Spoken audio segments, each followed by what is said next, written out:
Nice. You! Alpha 6 to base. Oh, look at that, man. There's another one. Oh,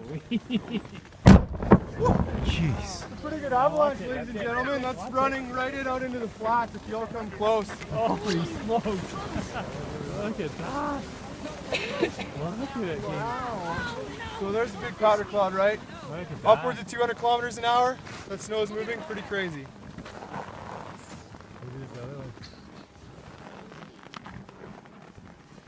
So that one was a 2 probably.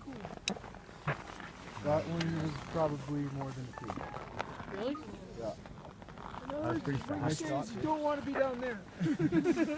Or anywhere. So I don't know if anyone had looked down there before and saw those rolls and stuff that were in there. Yeah. Right? So those rolls that are there that aren't there anymore, they're about this tall.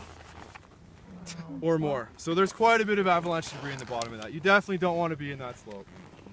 So that's a bigger result than I was expecting. I think it was a 3. Carrie, vote in on the class. What are you calling her? 2.5? Yeah, I'm thinking probably 2.5 or a 3, debatably a 3. That's what's scary about it. The thing is, my analogy is you throw snow off the roof of your house, lands on the cot on your So thanks a lot, guys. right on, man. Yeah. Move. No worries. I wish I had something smaller to That's give awesome. you. Thank you. Oh, she'll be wearing those. That's good. Thank you very much. But close to my heart what you said. Took for the gloves now. Yeah, no worries. How come, Yeah, no worries. I just wonder, how come they don't put this backside, like a chair on this side? Is it